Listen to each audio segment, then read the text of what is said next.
And it all comes down to week 17. The Chicago Bears are back in the playoff picture.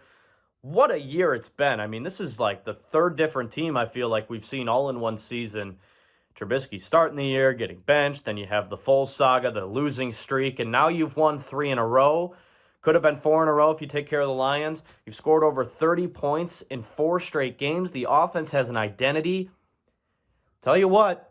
This Bears team is primed right now. Their offense is playing their best football in this Matt Nagy regime, and they have a chance to clinch their ticket to the postseason next week against 12 and the Green Bay Packers. It's going to be no easy task. We've seen this before, right? A couple of years ago, 2018, week 17, the Bears knock out the Packers. You know, their playoff hopes gone, and the Bears clinched the division. It was great. But that's not the only time we've seen this story. We've seen Aaron Rodgers destroy some hearts. The NFC Championship game about a decade ago.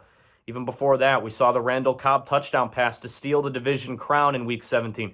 This is a storied rivalry. This is going to be a big chapter in this rivalry on Week 17. Can the Chicago Bears defeat number 12, the MVP frontrunner, and the Green Bay Packers' historic offense to clinch their way to the postseason?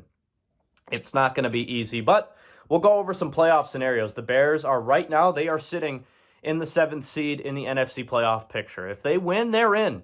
They beat the Packers, they're in. They don't have to worry about anything else.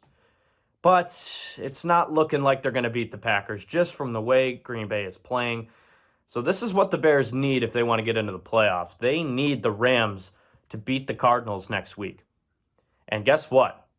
Jared Goff, although he hasn't been playing great, he may not play. It's likely he will not play next Sunday with a broken thumb. There's expected to be ligament damage.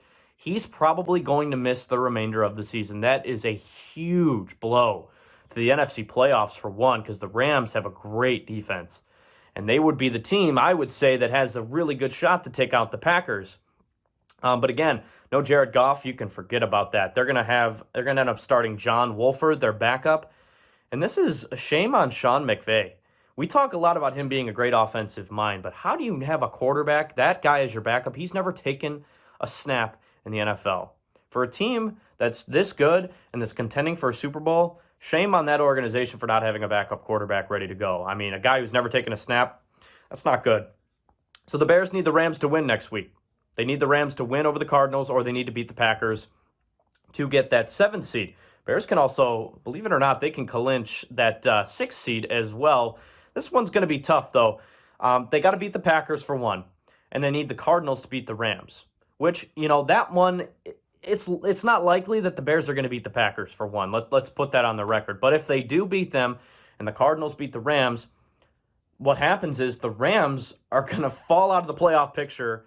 The Cardinals will slide into the 7th seed, and the Bears will get the 6th seed, which would be awesome, because then you're going to see the Bears potentially play.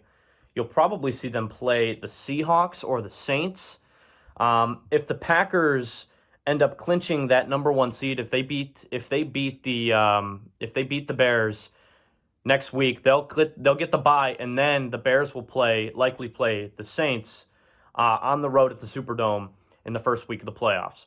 Again, all these are just hypotheticals, but the Bears can get as high as the 6th seed. They're likely to get the 7th seed if they can beat Green Bay next week, or the Cardinals can lose to the Rams. I still have a lot of faith in that Rams defense. Leonard Floyd has been having a great year. Aaron Donald has been the best player in football again this year on the defensive side. So that's how the Bears can get in. Here's something that's really fun. If the Bears can play spoiler to the Packers, if they can beat Green Bay next week and Seattle defeats San Francisco, the Saints now get the number 1 seed, and the Packers don't get home field. First of all, if you've watched any Green Bay this year, man, are they good at home. I mean, they are one of the best home teams I've ever seen. I mean, they just blow teams out of the water. That Tennessee game last night was an absolute murder. The Packers are going to be really, really hard to beat at home if they're going to clinch home field, and the Super Bowl is going to run through Lambeau Field. That's going to be tough. And as a Bears fan, we don't want to see that. So the Bears need to win this game on Sunday. It's going to be tough, but we've seen it before. They're playing their best football right now. If they win, they're in. If the Cardinals lose to the Rams, they're in. Go ahead and check out those betting articles online right now, guys. You guys can figure out how to bet the lines on this game. See what I had to say about it. If you bet my bets on the Jaguars game, you're feeling pretty good. You made a lot of money on that one. So, again, thanks for listening, guys. Look forward to Sunday, man. This is what sports is all about. Go Bears.